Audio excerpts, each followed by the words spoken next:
Agriculture is the oldest form of culture that we have because first we need to eat. You would have heard parents encouraging their children not to become farmers. What do you suggest as the best approach, looking at it from your perspective? They have the know-how, capability, and resources to be able to transfer that information. A lot come from cassava, which is quite useful. So nothing is actually wasted in cassava, even the leaves as well. So I don't know, squeeze cassava leaf you make soup. I think even in Nigeria, even in Nigeria, to have eaten it, it's so good. You need to try it, Azakichi. It's so. As much as they say that this is critical and vital, it is not necessarily reflected in investments in these areas. I find it almost like ridiculous that we have such a crisis and that people would still find our kind of excuses to invest in agricultural projects.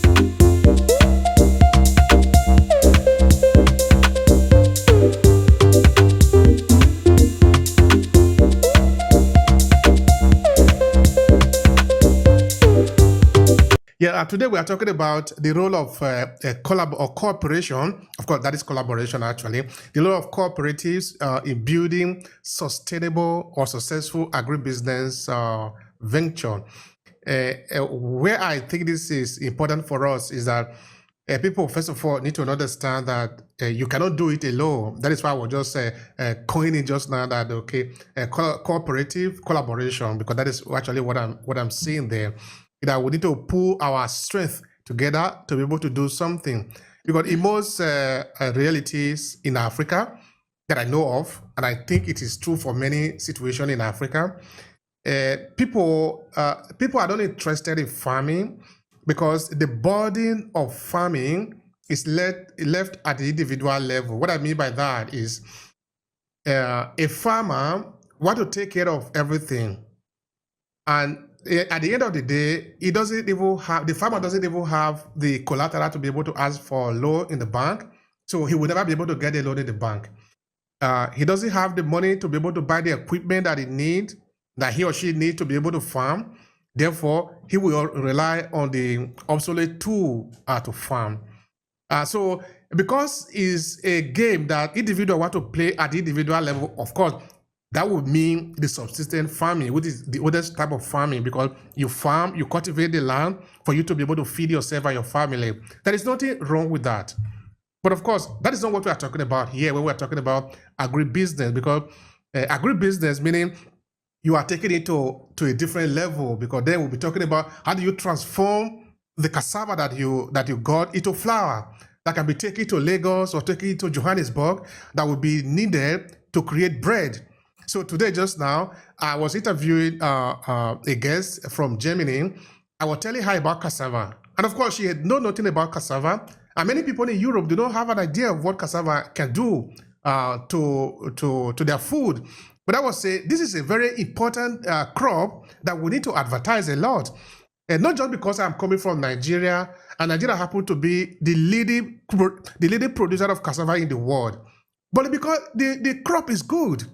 So, of course, without digressing a little bit much on that, what I'm saying is that we are talking of you being able to plant, harvest, also transform it. And to do this, you need more resources, you need tools, you need machinery. And as an individual, you cannot do this alone. That is where I think the job of being a collaborative environment can work. In that people can pull their resources together.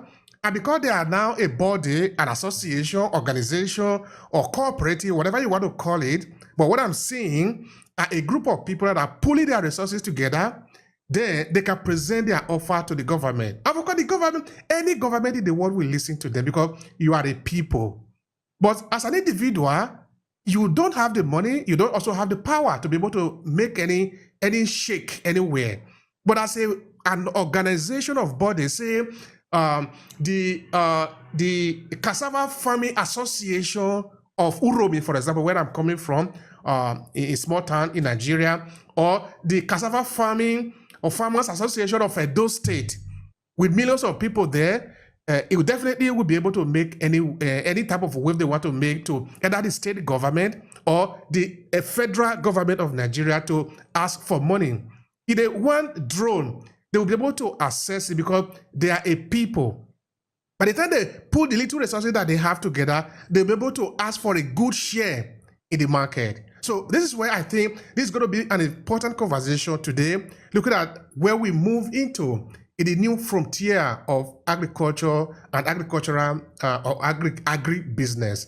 So, but first, what is your take, Hoff? What is your take of the conversation of considering a cooperative in successful agribusiness? What is your take on that? I think you hit on pretty much all of the major points. In terms of what a cooperative is really oriented around, what it's all about. The idea of cooperatives has been around for some time, and in various, let's call it flavors or types. The way they've been formed up and how they got formed up. Some of them are say more formal, with kind of, if you want to call it that, kind of some democratic type processes about leadership and things like that. But you're right. I mean, in terms of improving their ability to get to markets, that potentially individually they may experience issues and problems. And it also hits on the point of economies of scale. So when we talk about that, we talk about the idea that a cooperative may be able to collectively make better deals, for example, on inputs, on equipment, et cetera, than an individual might be able to make. And on top of that, as a collective, as a cooperative, often they can pull their resources together. For example, if they're oriented primarily, let's say, around a very near set of villages, then that they can form up a cooperative there. If they need things like tractors, then from a co-op perspective, it works out really well, because then they can share that tractor among the various farmers in the nearby villages, so they can take economies of scale. And as you mentioned, accessing finance is never easy there in Africa, especially in the agribusiness side. So, as a cooperative, they have some clout, let's call it, in the financial marketplaces. I mean, I think financially, banks and other loaning institutes are more willing to work with a cooperative than they would be on an individual basis. It's a challenge. At the same time, in cooperatives, they can also look at value addition. So oftentimes, the raw product itself is not necessarily where the real money is. It's often sitting in the value add work that gets done. So if it's tomatoes and they have dried tomatoes or tomato powder, tomato paste, I mean, the value is in those and not particularly only in the raw tomatoes, although there's a market for everything there. And then on capacity building, the cooperatives, as they bring additional people in, they always have the opportunity to train new people in agribusiness, as we've been talking about. And so, the idea to build capacity and training people, I mean, that's pretty powerful. And then as a co-op, they can also help to mitigate their risks across the co-op. So instead of one farmer handling all of the risk and having to figure out how to handle that, then it can be worked through the co-op or the co-op, and they can actually figure out ways to mitigate risks as they go. And then cooperatives also help in the community as well. The strength in many villages is based on these cooperatives and what they bring to the villages, and that's a very powerful thing. And so, I don't know. From my perspective, that's kind of where things are at the moment. And I'm sure we'll eventually get to the point of talking about the future of cooperatives. Yeah, absolutely. And also, it will be important to look at the different type of corporates and some of the challenges that might be existing for cooperative among agriculture. Because here, for example, in Italy, where I live, it's actually one of the mainstay, actually the biggest stay of the Italian economy or the Italian agricultural practices.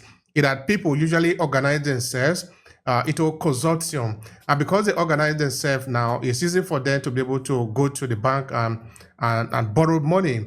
I borrow money for fertilizer, borrow money for equipment that they might need, tractors that they might need. And of course, as they do it with a return on a continuous basis, then they become richer because they are now able to get a lot of money. Of course, they are now able to approach even the government, because I think it is important for many people to understand, not only in Africa, but also in other parts of the world. Okay, mostly in Africa, because that is where agriculture is not well advanced as the way it's supposed to be.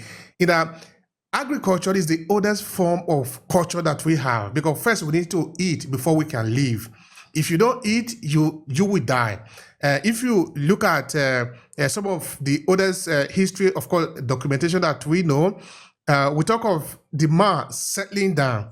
The man settled down because you know that he can domesticate food, he can domesticate certain type of crops and all of that. So it's something that is very ancient in our understanding of what life even is.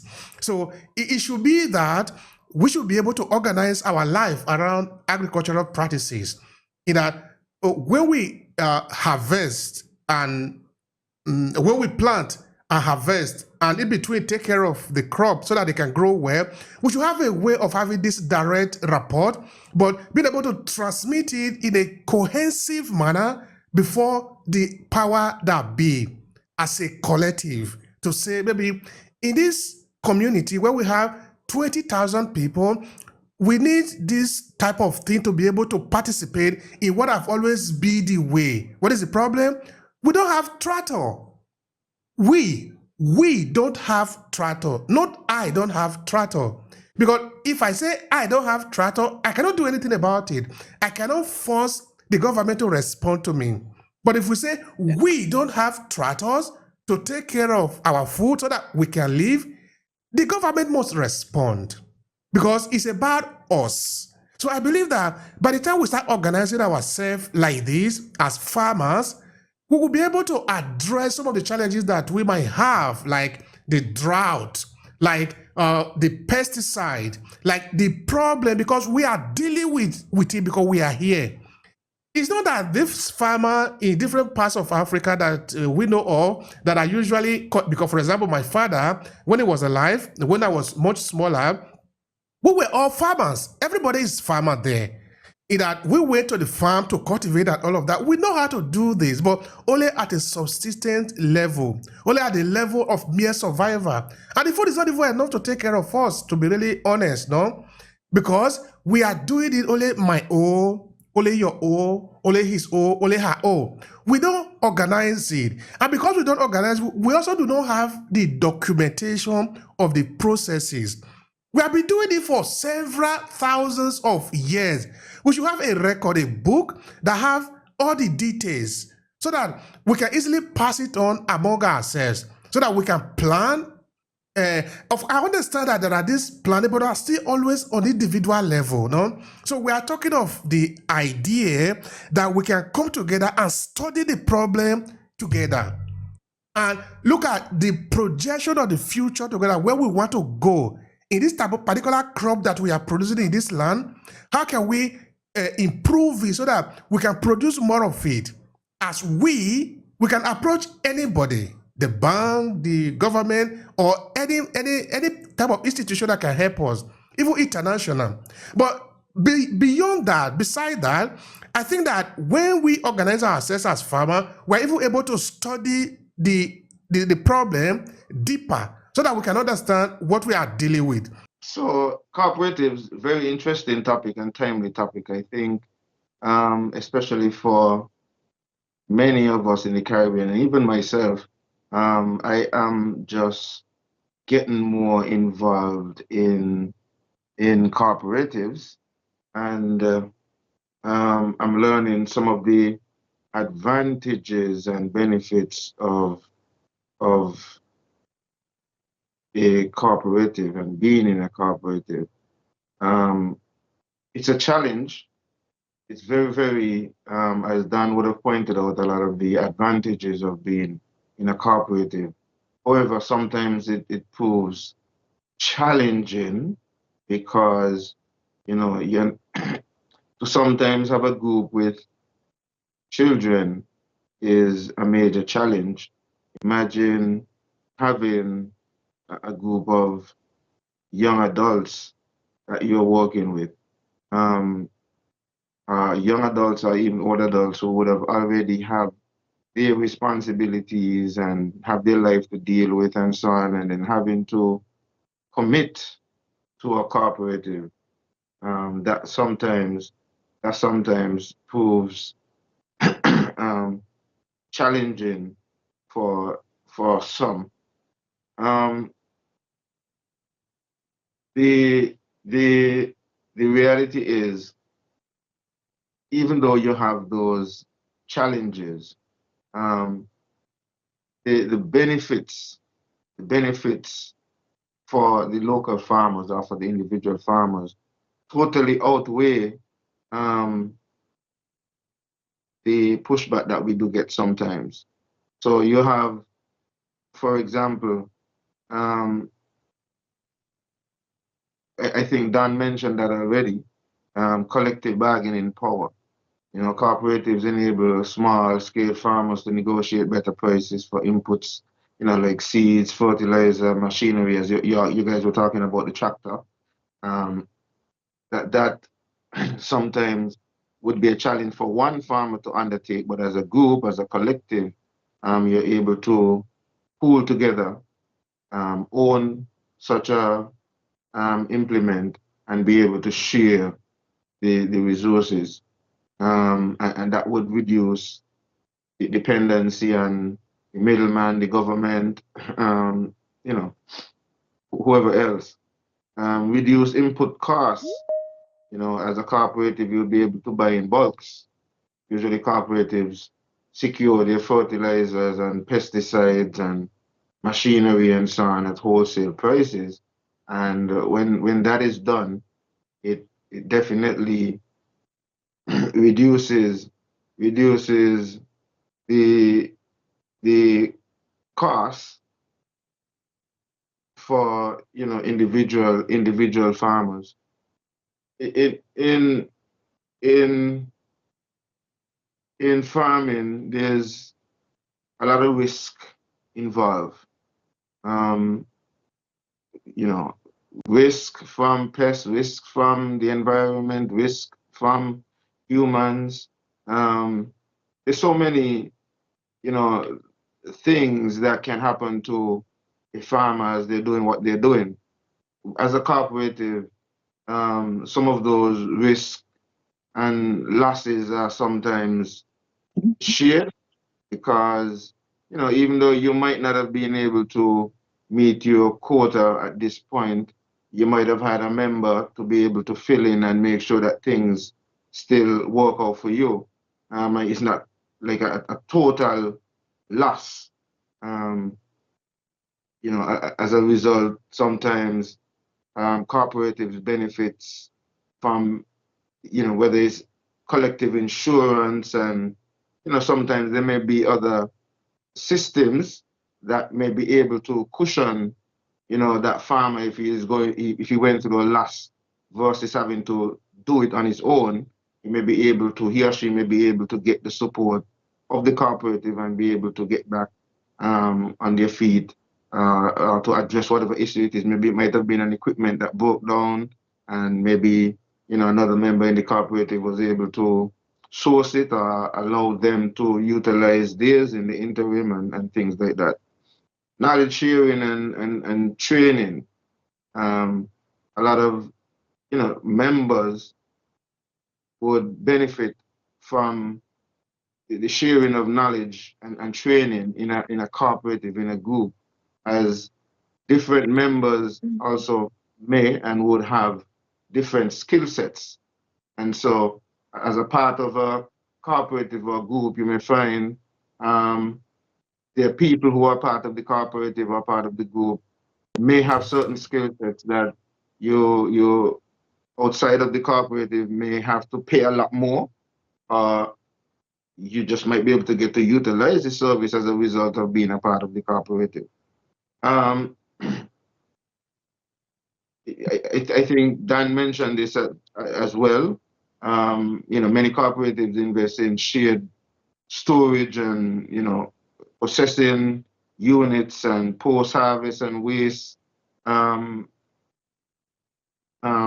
machinery, equipment, and so on. And so that enables the farmers to benefit from, adding value to their products, and deal with a number of issues together. Democratic ownership and decision making. Each member of the co-op is like a co-owner with voting rights, and so you get an opportunity as well still to, even though you're part of a group, you get a chance to still be active in the decision making and a part of the decision making of the cooperative. And so as cooperatives, farmers gain a lot of economic stability, resilience, and long-term sustainability, making them, crucial to agricultural progress. And these are things that are very, very crucial to the agricultural process.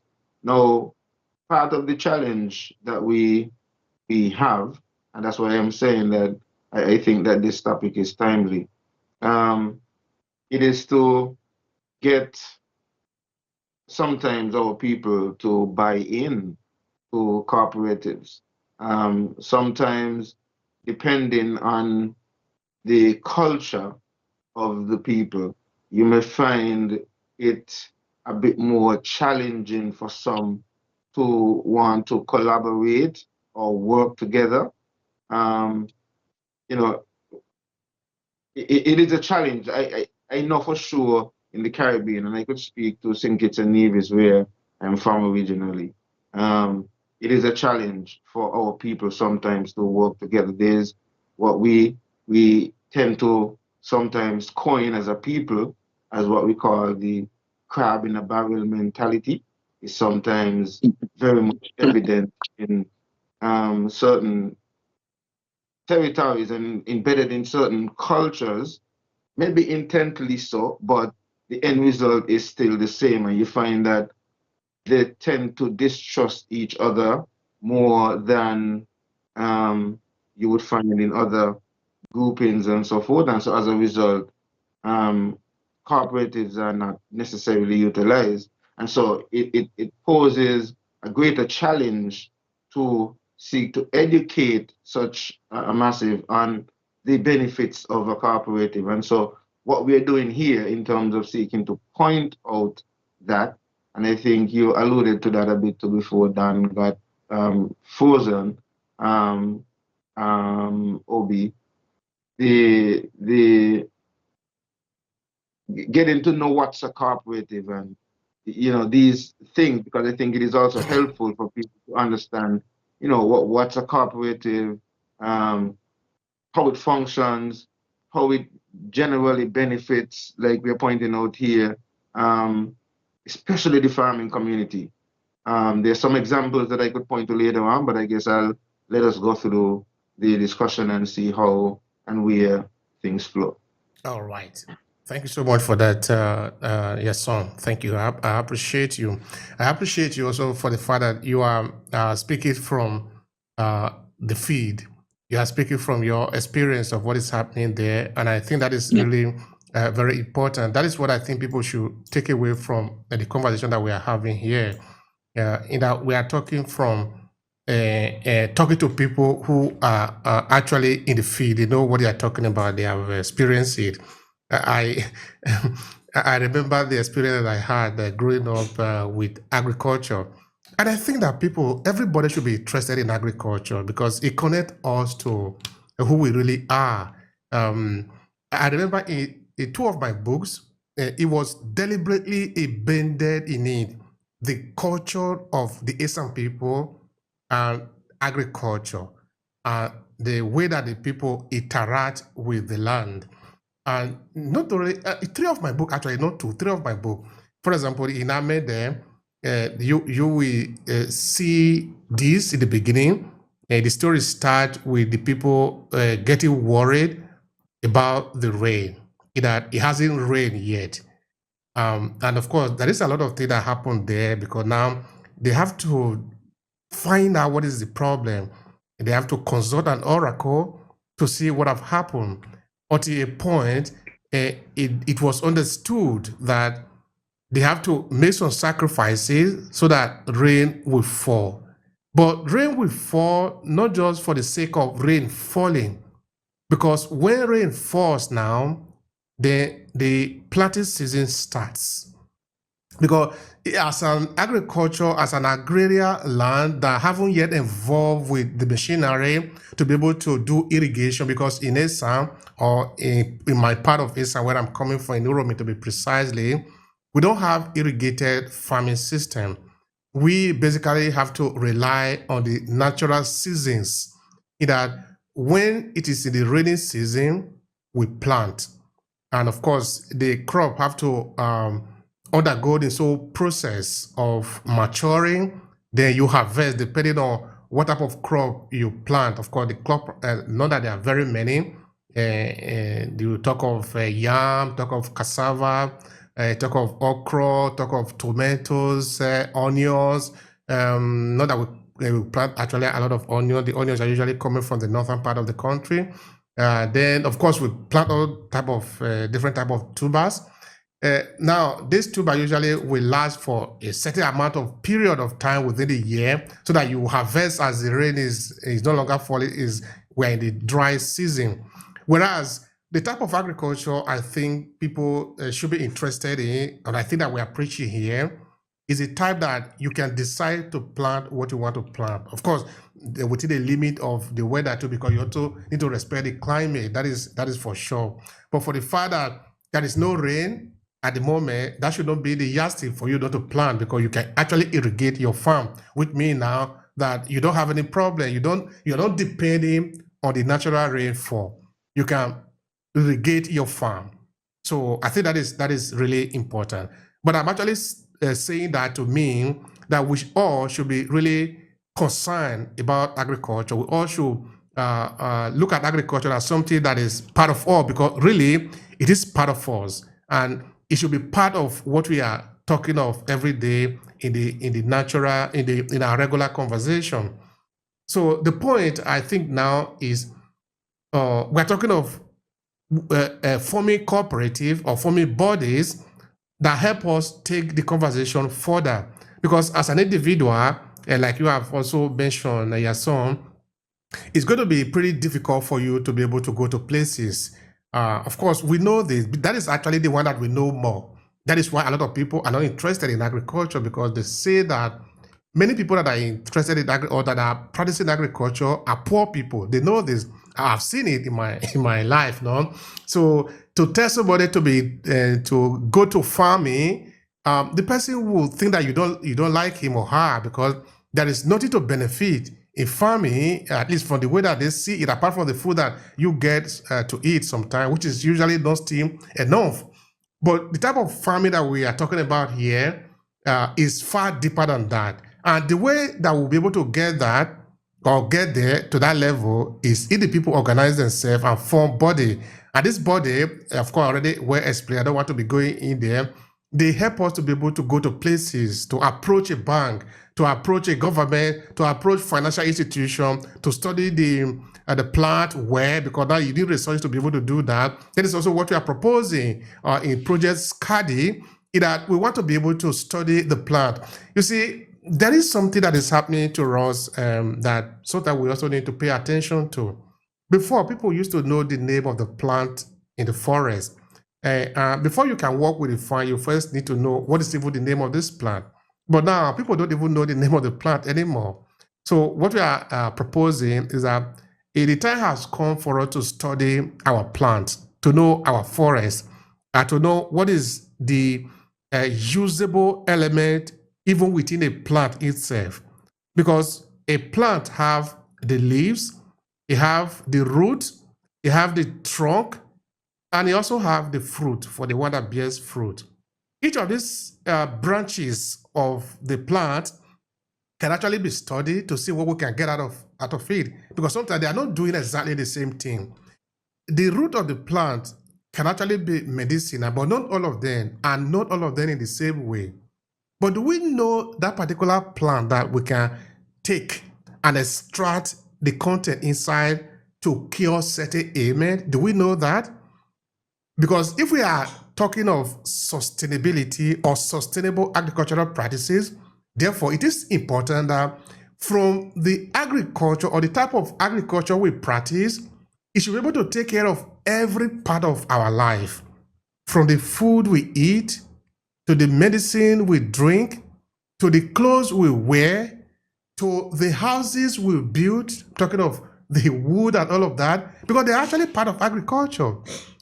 So this can only happen if we have an organized system of agriculture where the people organize themselves and able to decide what they really want.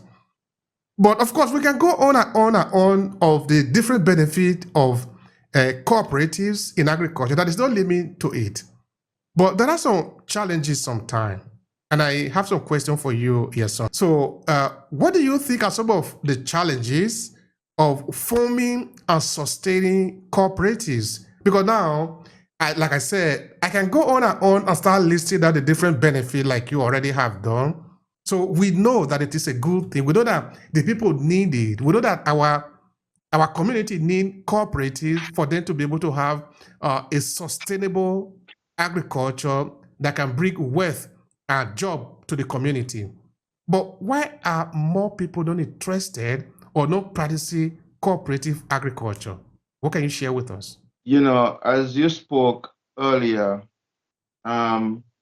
Aikiche keeps popping up in my head as I listen to you, because based on the issues that you are presenting, it clearly shows that there is a serious need for a brain re-engineering, especially for our people in Africa and the Caribbean, where agriculture is concerned on a whole. But one of the things, as you spoke earlier, that popped out, and I think Ann alluded to it a bit earlier in his presentation, the fact that we are not paying as much attention to the value added component of agriculture, which is where the serious gains and financial returns are. And that may be as a part of the cultural sentiments that I spoke about earlier. That is one of the areas, you know, many, as you pointed out earlier in your discourse, Obi, many of your people growing up did agriculture more as subsistence. It was just growing food to eat, to feed the family. It was never really thought of as a business. It became a business for those who were empowered to enslave or put the Africans to work for the production of the raw materials, whilst the raw materials were taken to another destination, produced, repackaged, and then resold. Now, that is the area that we're still missing and lacking in our territories as we speak, and that's a serious gap that we need to fix if we are going to really be serious about agriculture. We really have to zoom in on those value added components. And as you spoke of the medicine and the different parts of the plant that could be utilized in that regard, the same thing applies. It really comes down to the knowledge. You pointed out that many of us don't have the knowledge. But then when you go back in history, you would find that a lot of our people had the knowledge. Something happened why there's a gap missing in between those who had it and us today who are not aware of it. And some of it might have been conscious and some of it cultural, because like in my community growing up, this is part of why in the Caribbean agriculture have kind of that sentimentality still, because people see it as hard work and still have the enslavement mentality to agriculture. So you would have found, not necessarily so much in my generation, but probably a generation before me, you would have heard parents encouraging their children not to become farmers. You know, if you were to stand up as a teacher in a class and ask the students about their career opportunities in the future, even if maybe one of them wanted to say that they wanted to be a farmer, they would not say it because they know that they would have been laughed at or scorned or ridiculed and so on, because everybody else would have had the ambitions to become a lawyer, a police, a teacher, a soldier, doctor. Farming was never something that appears to be appealing, because most times it's just the hard work that was seen and was spoken about. The other side, and again too, maybe also because in our education system, I could speak to for us in the Caribbean, and I may dare to speak to Africa as well. Financial literacy was not necessarily something that was, if it was on the curriculum, it was not necessarily something that is high on the priority list on the curriculum. And so you have that setback as well, where so the point I'm making, like I said, to summarize it, is Dr. Aikiche's brain reengineering concept is like an absolute necessity for us to achieve that kind of goal that we're talking about, that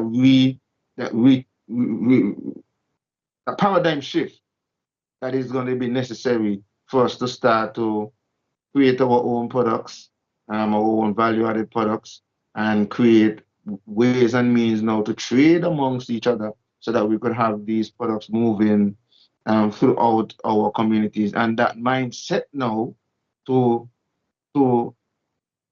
that carbon about mentality, that mindset that somebody else is we make cornflakes in Africa, but for some reason the cornflakes is not as good as what you would get from Kellogg's or some other brand out there. So that kind of mindset as well, where we feel like something else is better or somebody else's product is better, when in some cases ours might just be much better in nutritional value and other things. So that mindset, I think, is very, very critical. Would be a very, very critical answer to some of the things that you pointed out that we really need to make the adjustments. All right. I don't know, Don Hoff, can you hear me? Oh, yeah. So we're talking about some of the different things that we should do or we need to do to be able to move forward in implementing a cooperative agriculture, because here we have listed out different advantages, and really there are different advantages for cooperative agriculture, because there's nothing that is as good as putting our heads together, because when we put our heads together, then magic really happens. That is the way life is supposed to be. Life is not supposed to be by just one person living and finding the solution to everything. That is not how life was supposed to be. One thing I'm really very happy about today, of course, based on personal experience, is, okay, today I interviewed some people that are beginning to sign up for our non-profit organization. So, because when people sign up, I do an interview with them to see if they're really interested in what we are doing, or maybe they just see a form, so they sign up. So today I interview a young lady, no, not really that, okay, a young lady from Kenya who is going to be collaborating with us. And she told me how much she really, really loved to collaborate with us for the fact that she see the joy, the happiness of being able to add value to other people. And I say, yes, that is what we want. You see, there is something good, there is something inherently good in being able to do something together. You see, you cannot do it alone. Nobody can do it alone. We should not be happy that, okay, it is me and myself alone. No. If we know something, in fact, yesterday I called one person that was collaborating with us, is also going to be collaborating with us. I was telling him, because we live in the same city here in Verona, I said, hey, come, because he's a little bit younger than me. I said, come.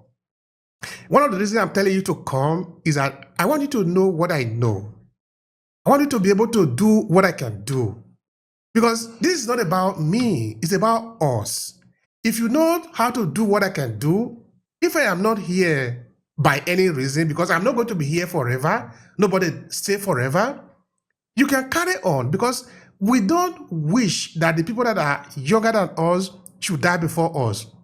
We don't wish that. That is not a good thing. I want to see my son burying me. That is the way it should be. So what I know, I should pass it on to them. So being able to work together is a good thing. It's inherently the nature of human being. But the question is this: what do you suggest as the best approach, looking at it from your perspective, Don? Then of course we'll be moving on to Dr. Kichi, who has just joined us. Please go. Well, in terms of, at least in my mind, in terms of enhancing the overall concept, and here we're talking about cooperatives in terms of enhancing cooperatives in such a way that there's something to be left behind for others. I mean, there's some things that really more than likely need to happen, and they can happen to varying degrees. I think one thing is as cooperatives move forward, they're going to need to move forward in a digital type of way, which means some sort of transformation from things being done manually or in sort of a traditional way towards a digital type future. Involved in that also is the notion of making precision agriculture available through the cooperative. So a farmer may not be able to perform it on their own. They may not have the resources. They may not have the funding. They may not have the know-how. In terms of, they may want to do precision farming, but they may not have the information available.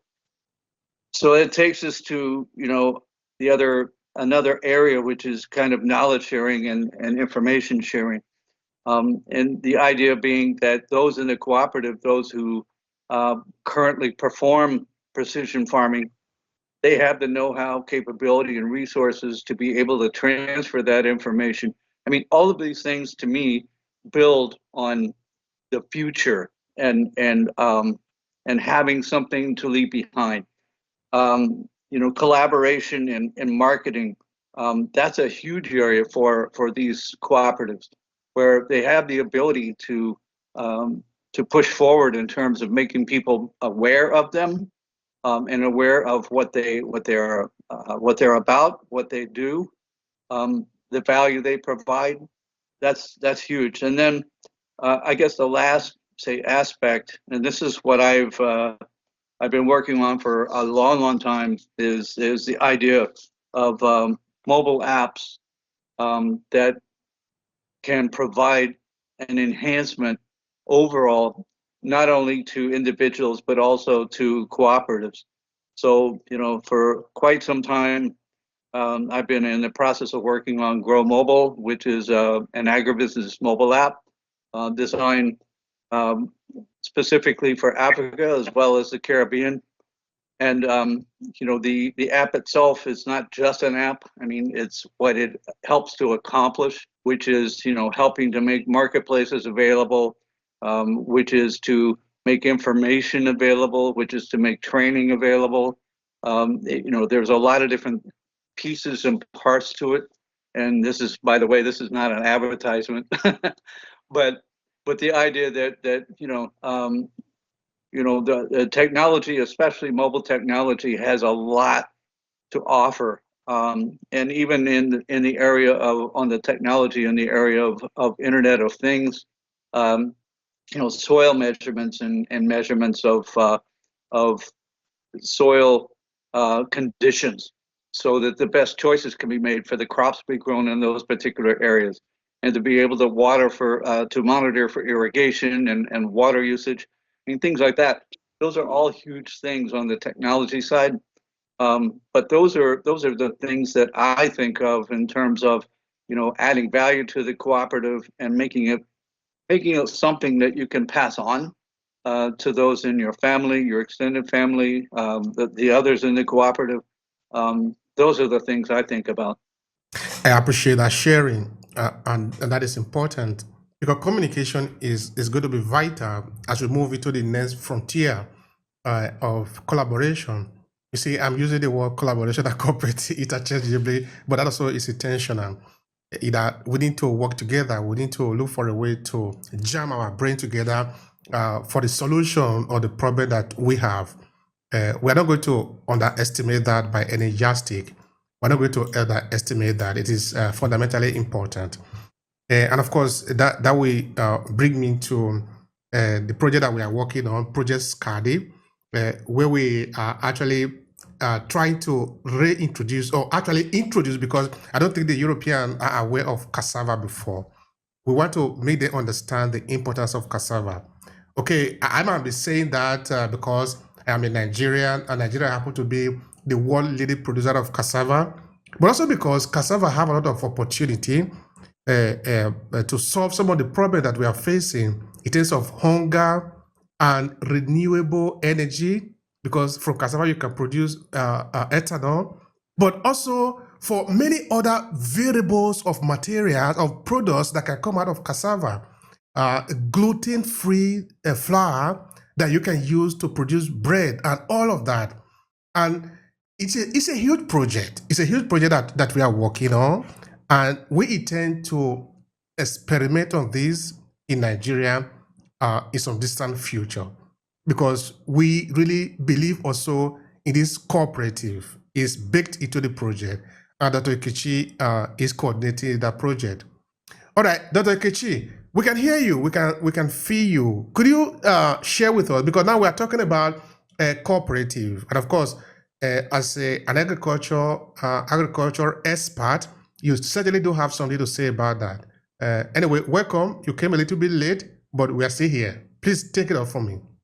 So Obehi has told us about the cassava program that we have, which the Sierra Leonean government is also delivering. Well, it's happening in Sierra Leone through the Italian government. So it's called Smart Farm Village Projects. So that is an opportunity to we found cassava as very interesting crop. It's very promising crop, and it brings in a lot. It generates a lot of income for the entire agriculture sector contribution. And we have also seen South Africa having cassava as they have one of the the crops which has a blueprint that the government is promoting. So I'm working with colleagues at the Agricultural Research Council, National Agricultural Marketing Council of South Africa. Before then, it wasn't like this before. I can say that countries around the equator have, like Nigeria, in the West African countries, the ECOWAS region, and the East African region, Kenya, Ethiopia, and the rest. They are, doing very well in cassava. But anyway, as a matter of fact, in Africa, you can find that, and I've always said that the three most populous crops of Africa are cassava, maize, and rice. So therefore, cassava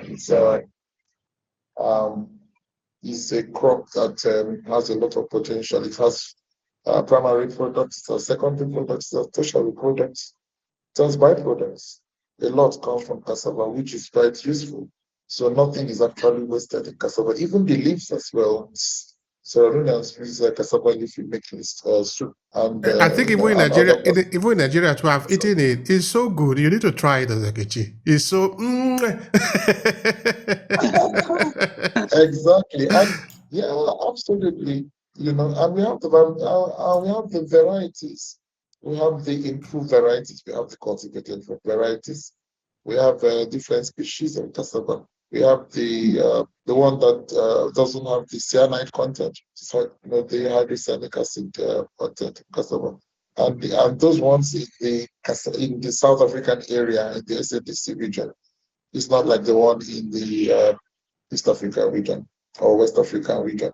So those ones are sweet cassava, so you can cook it and eat. But some of them, it requires some processing, turning out of those poisonous substances, which are not so important. But interestingly, the poisonous substances can also be used for something else. So there's a lot of demand for cassava. Cassava is not just for food, so there's a lot of industrial demand. And like I always say, that cassava is a typical example of a cash crop, which is, has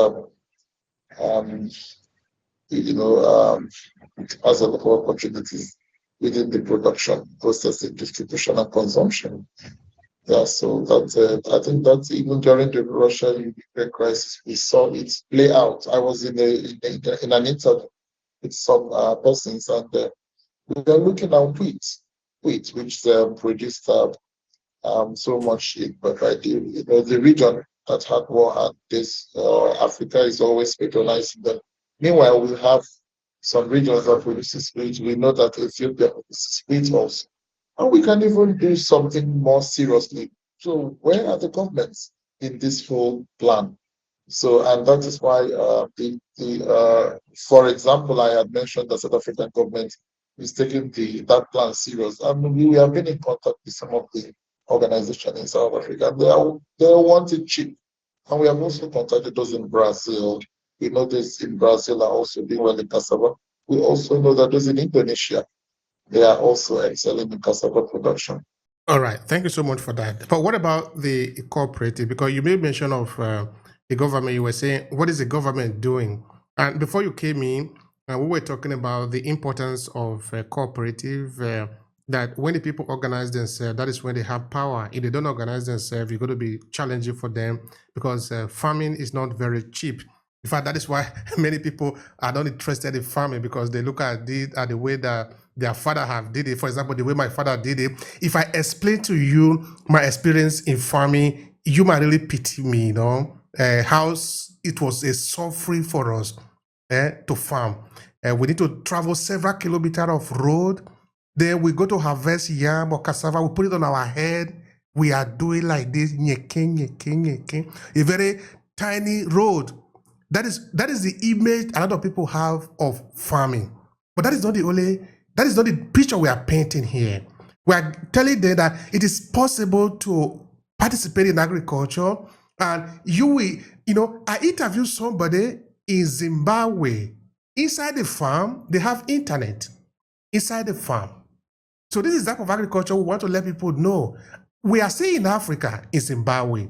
We can do the same thing in Nigeria. Okay, I'm not saying it doesn't happen in Nigeria, but we want more people to wake up to this idea that agriculture is not just about that bad image they have of it, of the suffering. So we were talking about the ability to collaborate and therefore co-create a cooperative, because when you have cooperatives now, then you can then approach the government. I believe that as an individual, I will not be able to bend the will of the government anywhere, even the local government. But I'm sure that if the people organize themselves, they can bend the will of both the local, the state, and even the federal government. Because what you take is the people. And when the people decide this is what they want, as a body, as a group, they can do it. Please. Okay, yes.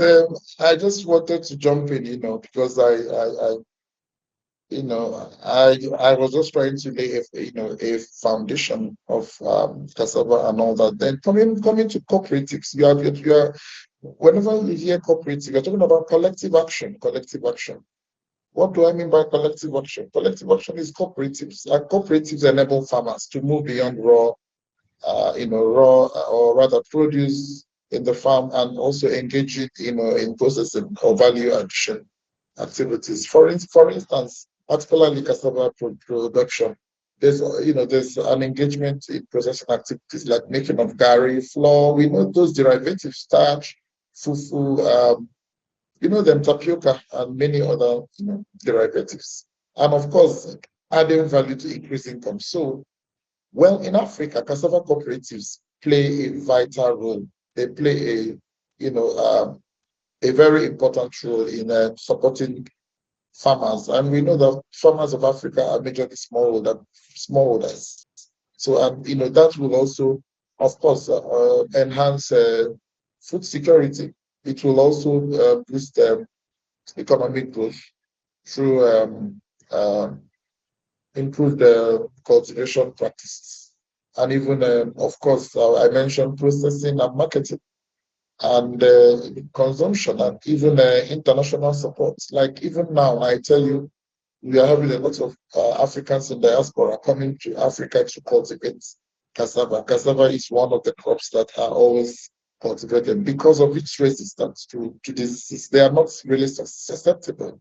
And I have a lot of experience of that because of, as an academic, as a researcher, and as a consultant, I can tell you about cooperatives as well. I've taught cooperatives, I've experienced cooperatives. And cooperatives is, I think I mentioned it in the last webinar where I was, in a training program with the Food Crop Production Technology Transfer Stations Trade to Trainers program, which was sponsored by the International Organization for Migration of the United Nations. That was about 4 years ago.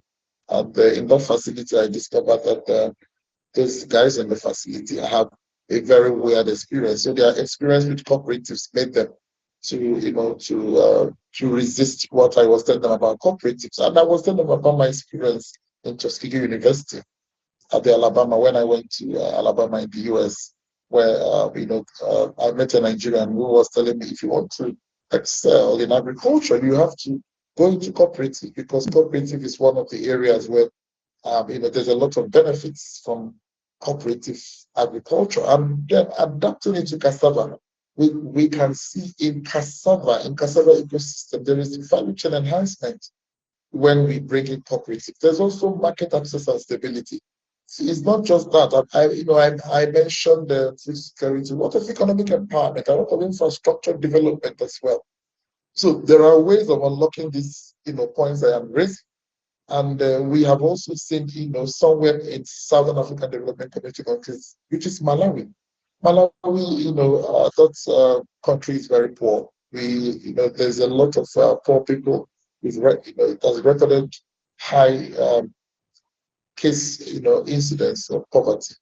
And and I wish to give kudos to the German International Corporation, which have also brought in some intervention, and of course to empower women and improve their livelihoods.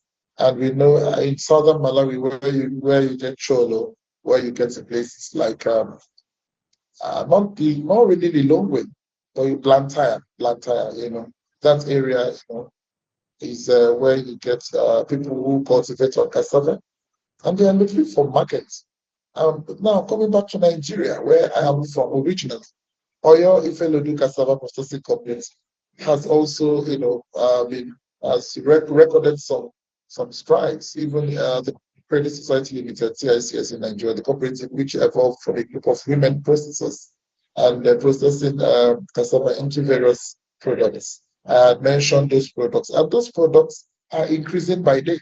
And we know about tapioca. Tapioca is not just the tapioca that we eat in Nigeria. Tapioca is also further processed, and it looks like oats, Quaker oats. And we know that those in Benin Republic, and it's a ready meal. It's a convenience food for young children who are going to school, and it helps in their school feeding program.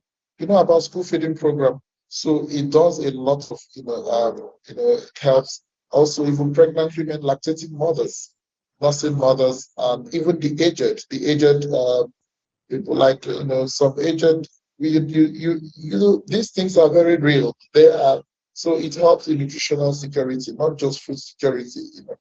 Then we have even the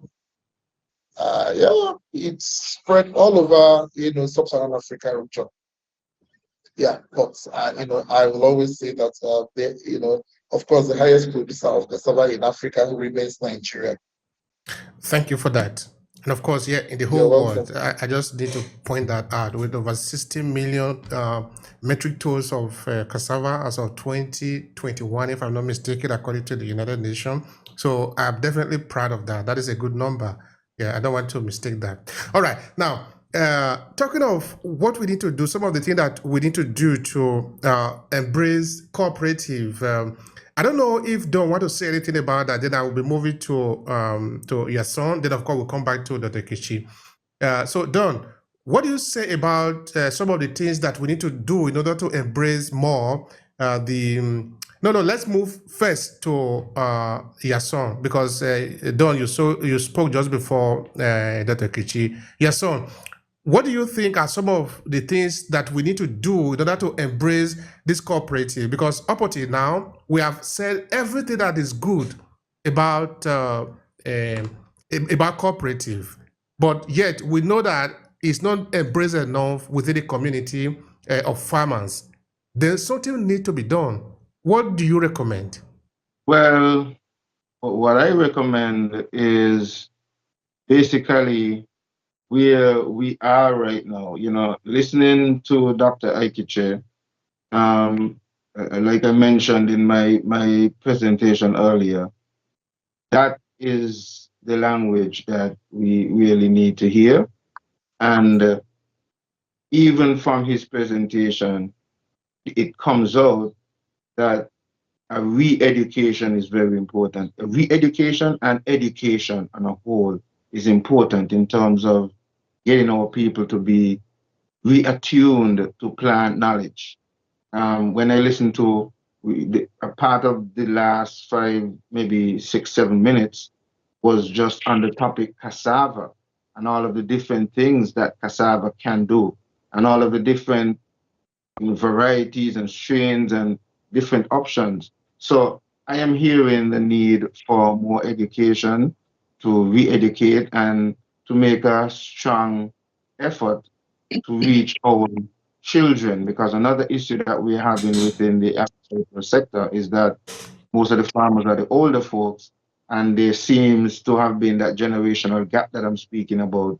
And so there's not a lot of young people who are interested. So we have to find ways to recreate that consciousness, and to inculcate the necessary information that we need to facilitate the brain re-engineering that we're speaking about. Now, the app that done, and I could say now myself, because I'm now very much a part of it in terms of seeking to bringing it to the Caribbean region and also in Africa, will play a critical role in terms of cooperative, because that's now, as he spoke to, the more modern side of things and bringing things together. This is a sort of opportunity to create a sort of Amazon for agriculture, if you want to put it that way, where the farmers and all of the stakeholders can be a part of the opportunity to trade and exchange information and have almost everything that they need at their fingertips. And so the farmer himself, so in terms of collaboration, there's a lot of opportunities as well to organize yourself and function as cooperatives and document the information that is necessary through the app as well. So one of the ways I am thinking, and that is part of what I am working on, is to be able to create demo models of what we are speaking of or what we know need to be done, but be able to create a small version, because one of the things I've noted, we might think that it's simple knowledge or common knowledge because maybe we're in a specific field, and we might expect, somebody else to be aware or conscious of it. Sometimes in terms of trying to explain or pitch an idea to someone, it may not necessarily, it may be kind of abstract to that person. So I find sometimes the ideas and suggestions and things that are necessary from an agricultural standpoint sometimes need that practical model.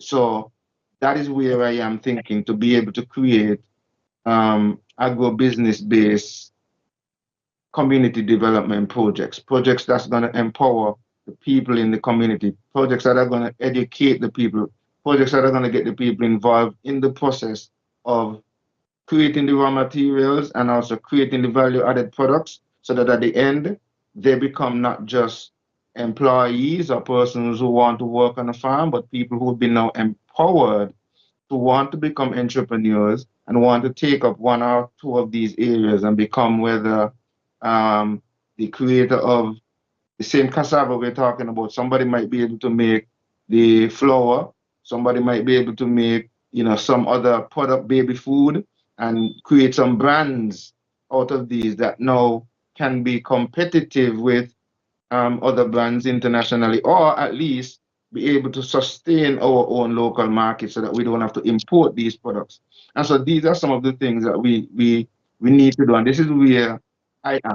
I am hopeful that with this even collaboration that we have here, this group that we have, the four of us here, because I know seemingly all of us have projects and all of us have skill sets in different areas.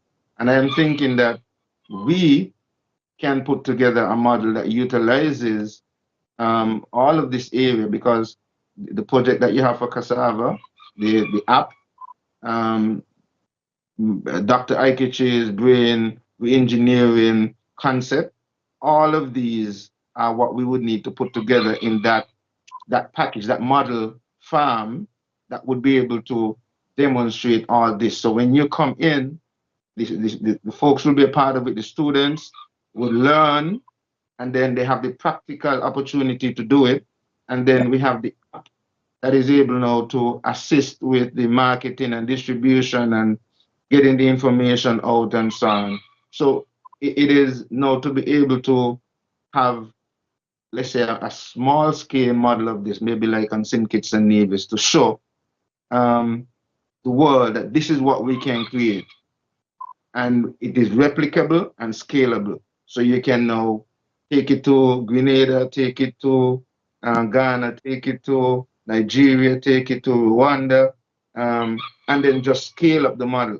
And that way now we would be empowering communities, not just providing a job, but we are now going to be empowering our communities now to be truly self-sustained, show how these projects can be self-sustained, utilizing all the technologies, like the waste, nothing waste. The waste could be turned into whether it's feed for animals and also energy, because you can create biogas and so on that would end up and fuel the equipment and so on that is necessary to operate the farm and the office and so on.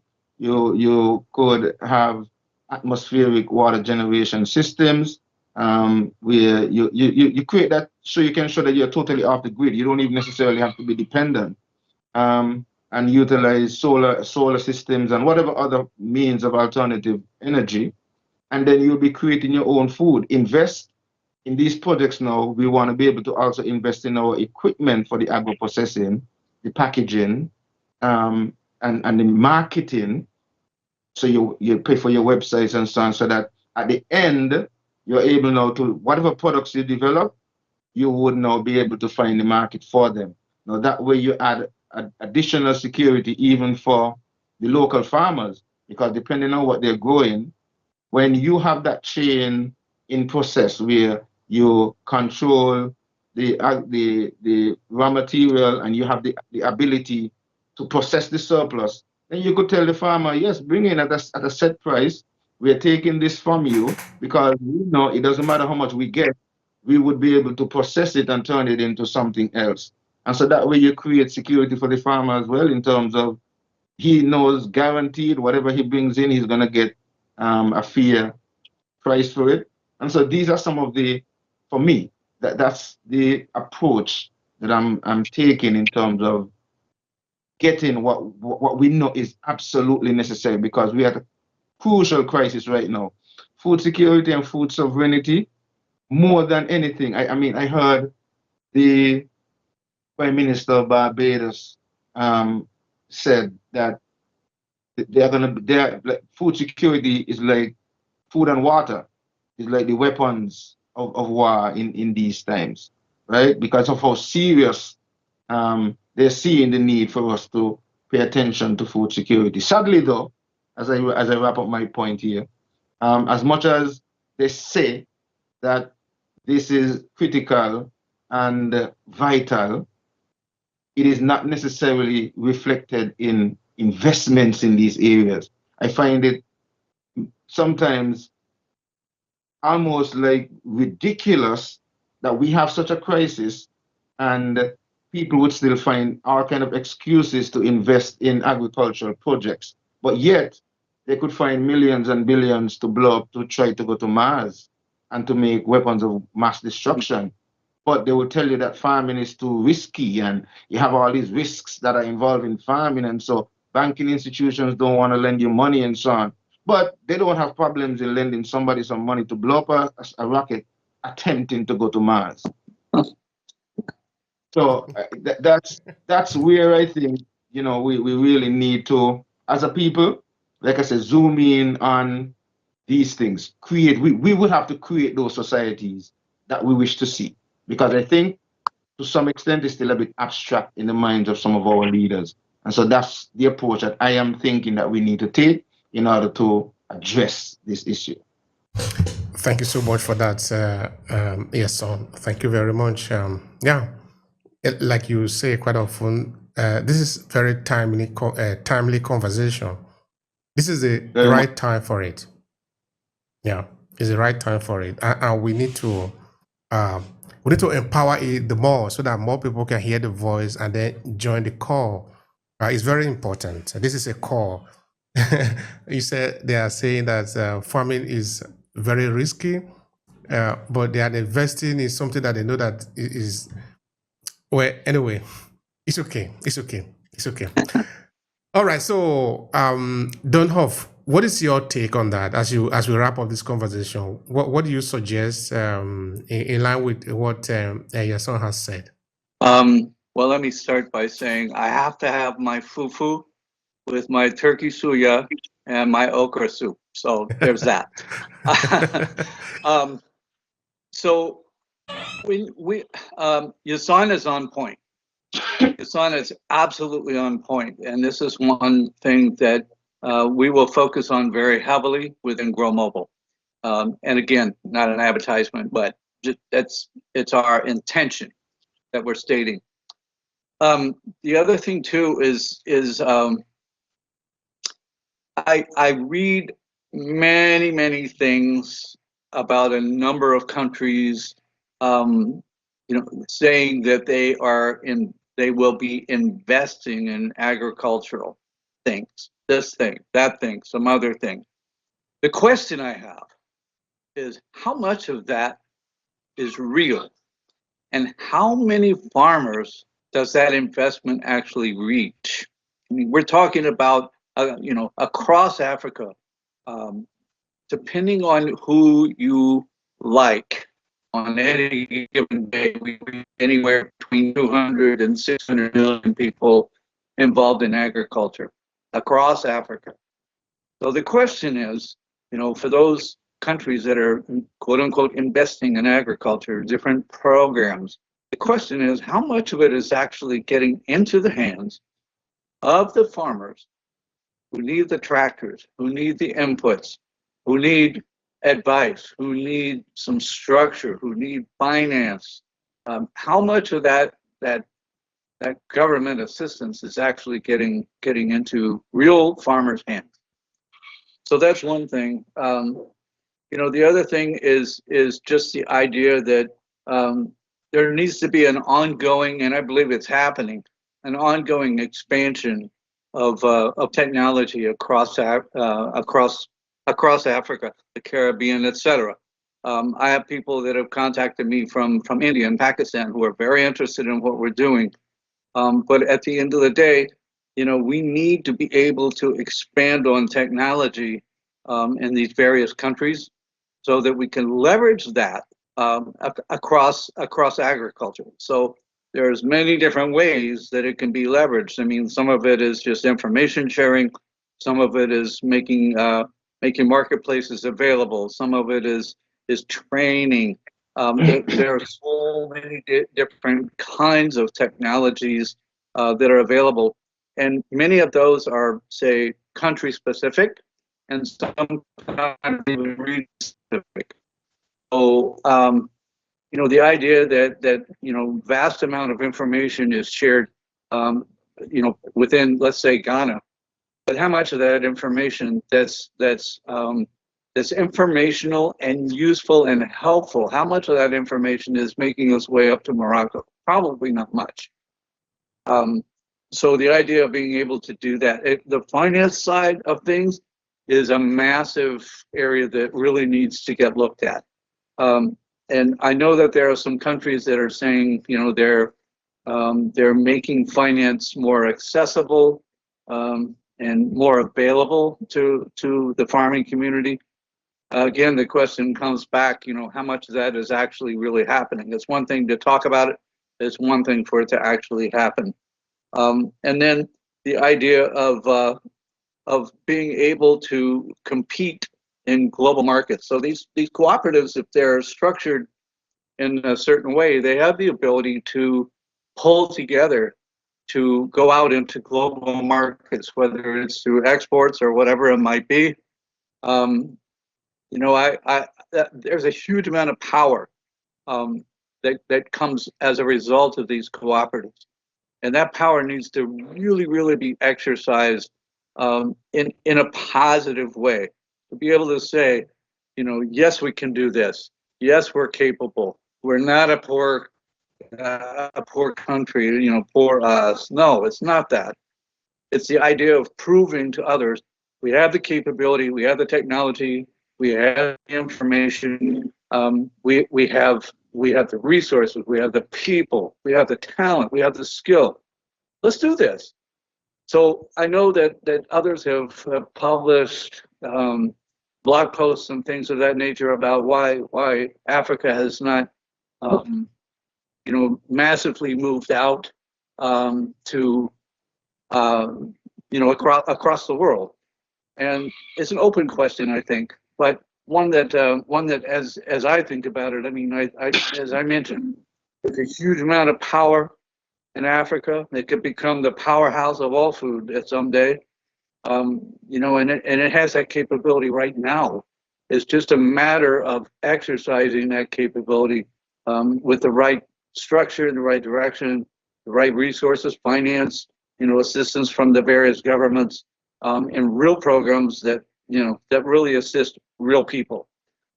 Those are my thoughts.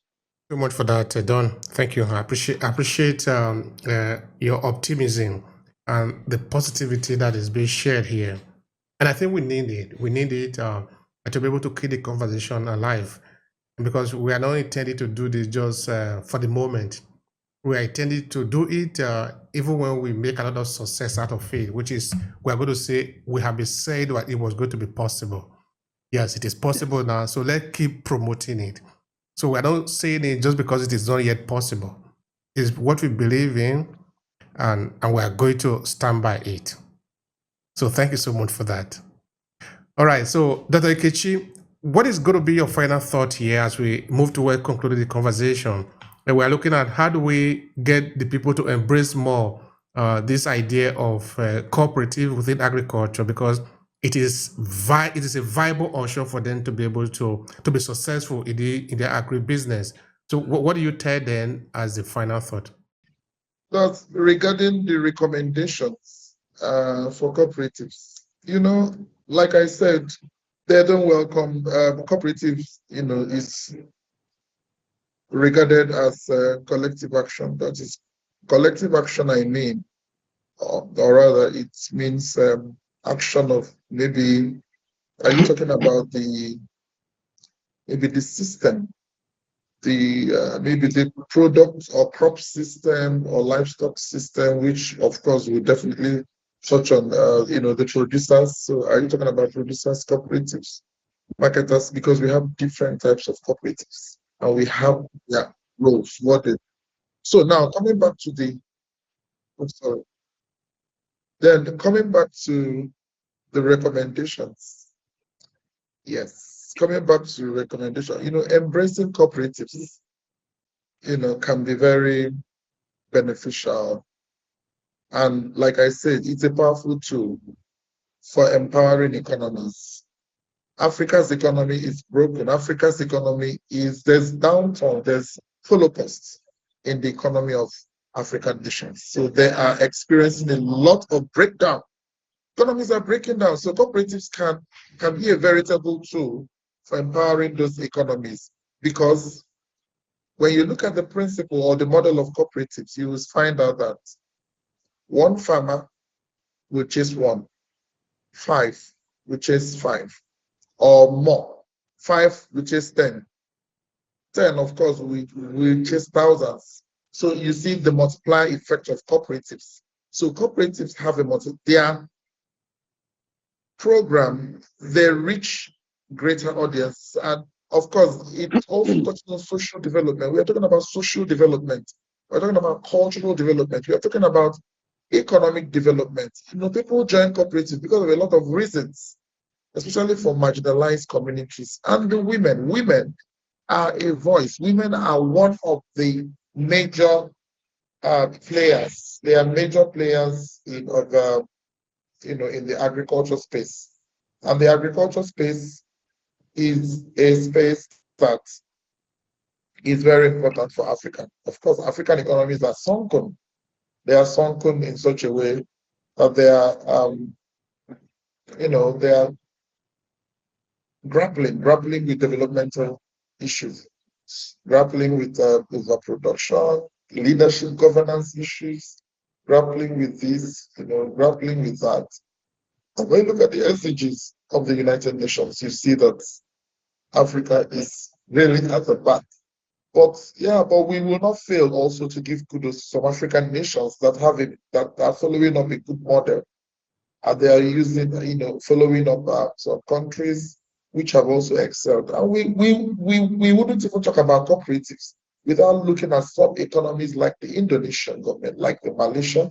How were they able to handle cooperatives? So cooperatives offer access to resources. So what are my recommendations? Can I recommend that the government should have policy issues in line with cooperatives? Policies help a lot to form cooperatives. And also, government should also come into the in-house of cooperatives in their agreements so that people will begin to respect. They will begin to respect cooperative policies and not just do their own thing. And then, of course, they are causing troubles and there are trust issues, which I had spoken about. So how will the facility that I did my United Nations assignment, why are they crying? And that was their experience. And that was also an initiative by the government. And their monies, according to them, they were, their monies were taken. And up till that time, they hadn't recovered their money. So that is a very bad experience. So why can't they face the law? Those that took their monies without delivering, without anything that was generated. So of course, when these policies are in place, you will find out that there will be inclusivity, there will be inclusiveness, there will be an inclusive growth. Cooperatives can help to address inequities and promote inclusive growth. By empowering marginalized groups, I've talked about the vulnerable, women and the youths are, most times regarded as the marginalized groups, from experience, And you see that we women and youth are also very important in unlocking that transformation in Africa. And that's why we are talking about food and agricultural systems. What is the role of women and youth? Of course, job creation. Job creation. Cooperatives can create jobs and provide livelihoods, which have quite important. And within the food and agricultural systems, maybe in the area of the producers, cooperatives, and of course, there must be some need assessment, about need assessment after assessing the need on ground. What is needed, then the cooperatives can come in. And of course, particularly in sectors like maybe outside of agriculture, because we can see that agriculture, we see trade, we see services as well. And what about access to finance? And maybe, all that. Yeah, sorry about the noise. There's so much noise. Yeah, so if you allow me, I will keep talking because these are things I know about. So there are opportunities for cooperatives, and we, like I said, policy is very important. Policy has to come into wire every aspect of cooperative in the agriculture space. What about the regulatory framework? What about policy on digitization? Digitized systems like the Kenyans have also come up with the digitized system of M-Pesa, which is the fastest growing payment system, which is a fintech, is a type of fintech in agriculture, and it started from Kenya. So it has spread out in the Eastern African region. Even today, we know that Eastern African region is the fastest emerging economy in the whole of Africa.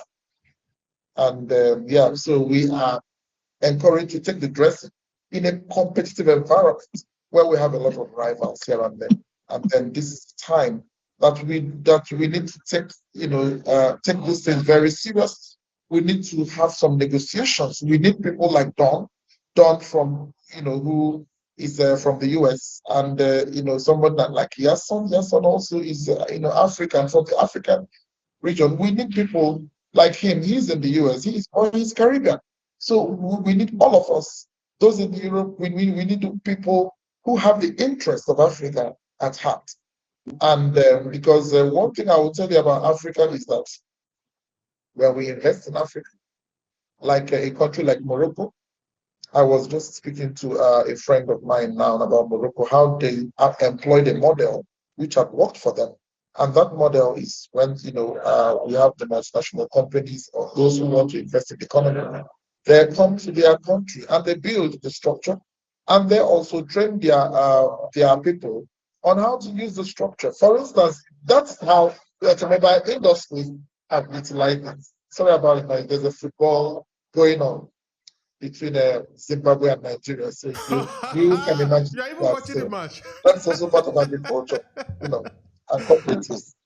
Thank you so much, Dr. Kechi. We appreciate you. We feel the energy. That is actually what matters more. And this is important. Anyway, I see that you didn't talk much on your role in SCADI. By the way, that we'll have a different date for that because this is important. We want it to culminate at some point in a place. And this is what we are doing with all this here, trying to inspire people and empower them to take action, because all this is squarely on us. I think this is the best way to look at it, that we cannot shift the responsibility to another person. We are the one that are going to make the change. The change is on us. So today I was telling one of the people that was interviewing for this role here in with Diaspora that you need to look at it like this. We are the one we have been looking for.